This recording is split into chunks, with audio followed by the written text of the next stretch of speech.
વધીએ તો persistent systems જે આપણે વાત કરી તો અહીંયા કંપનીના પરિણામ પર આપણે ચર્ચા કરીએ कंपनी CFO विनीत तेरेदेसाई साथ। विनीत सर, गुड आफ्टरनून, स्वागत है सर शो पर। और सबसे पहले शुरुआत करेंगे sir CC revenue growth at 5.6% versus estimate of 5%, ahead of estimate and last कई क्वार्टर्स में सबसे बेहतर ये आंकड़े देख रहे हैं। तो व्हाट हेल्प्ड, कोई स्पेसिफिक वर्टिकल जो स्पेसिफिक जियोग्राफी जो यहाँ से एक स्ट्रॉन्ग परफॉर्मेंस के लिए एक हेल्प रहा? देखिए, सबसे पहले आपके सभी दर्शकों को धन्यवाद मुझे आपके शो पे बुलाने के लिए। देखिए, हमारी कंपनी कुछ ज़्यादा वर्टिकल्स में नहीं है, हम ज़्यादा डाइवर्सिफाइड नहीं है। हम 3 वर्टिकल्स में हम फोकस करते हैं: health care, life sciences, banking, financial services और टेक।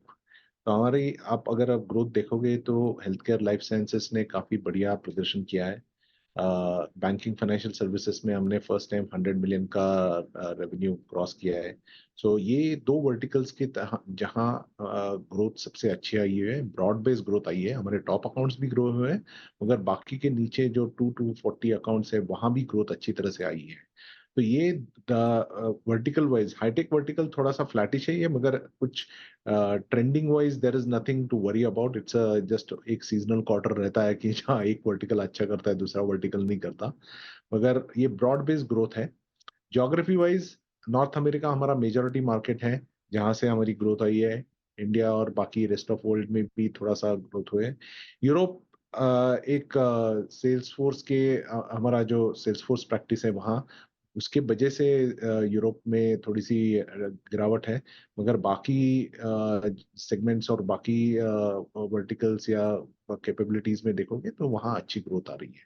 सो ये ब्रॉड, मैं इतना ही कहूंगा, ये 5.6% ब्रॉड बेस्ड सब वर्टिकल्स की तरह परसिस्टेंट की यूनिक पोजीशनिंग डिजिटल इंजीनियरिंग में एक चैलेंजर की तरह देखा जा रहा है, और हमारी एग्जीक्यूशन कैपेबिलिटीज की वजह से जो हमारी क्रेडिबिलिटी एस्टेब्लिश हुई है उसके वजह से हमारी ये ग्रोथ आ रही है। जी विनीत सर, जैसे आपने यहाँ पे यूएस मार्केट का भी मेंशन किया, तो आपने यहाँ से यूएस रेट कट साथ ही ब्राइटर आउटलुक के बारे में जो बताया, तो यहाँ से कुछ ना कुछ एक कंसर्न दिख रहे थे हम over the prospect of large economies along with supply side constraint. तो यहाँ से डिमांड एनवायरनमेंट आप कैसे देख रहे हैं, और आगे चलकर सेकेंड हाफ भी अगर बात करें फॉर द कैलेंडर ईयर, आप डिमांड कैसे देख रहे हैं? भी बात करते हैं तो ऐसे कोई ज्यादा ऑप्टिमिक्स कॉन्वर्सेशंस नहीं हो रहे, मगर सबको यही लग रहा है कि जो सिचुएशन अभी है उससे वर्स तो सिचुएशन होनी नहीं चाहिए।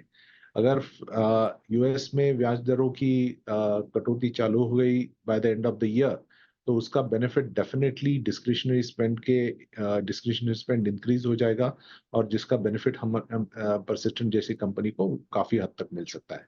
सो हमारा ऑप्टिमिज्म तो है कि यहाँ से सिचुएशन वर्स नहीं होनी चाहिए, यहाँ से इम्प्रूव ही होनी चाहिए। अगर इकोनॉमिक एक्टिविटी यूएस में ज्यादा बढ़ गई, अच्छी तरह से बढ़ गई, तो उसका और बेनिफिट मिल सकता है। जी sir, last couple of questions. Return ratio यहाँ से कूल ऑफ होते हम देख रहे हैं, आरओसी आरओई ट्रेंड यहाँ से वीकनिंग लग रहा है, तो इसके ऊपर क्या कमेंट्स रहेंगे आपके?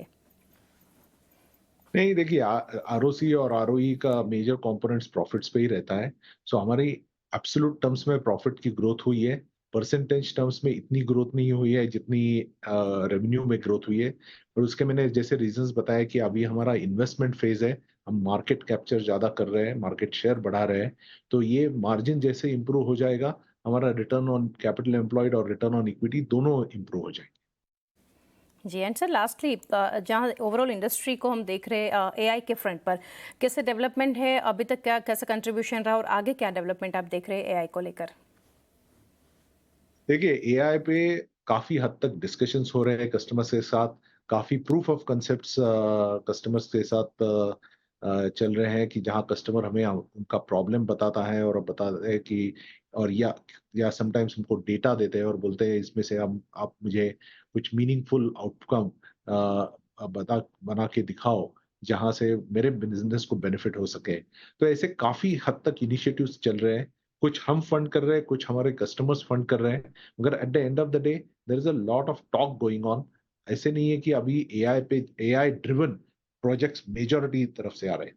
हर प्रोजेक्ट में कुछ ना कुछ एआई का कंपोनेंट है, जहां कस्टमर कुछ एक्सपेरिमेंट करने की कोशिश कर रहा है कि जहां से उसकी प्रोडक्टिविटी बढ़े, कॉस्ट कम हो जाए। सो उस पर काफी रिसर्च चल रहा है, काफी एक्सपेरिमेंटेशन चल रहा है, बट अभी ऐसी सिचुएशन नहीं है कि AI driven, AI led mega projects कुछ आ रहे हैं। हमारी तरफ से काफ़ी हमने सासवा करके हमारा एआई प्लेटफ़ॉर्म लॉन्च किया हुआ है। हमारे एम्प्लॉइज़ को हम एआई स्किल्स पे ट्रेन कर रहे हैं।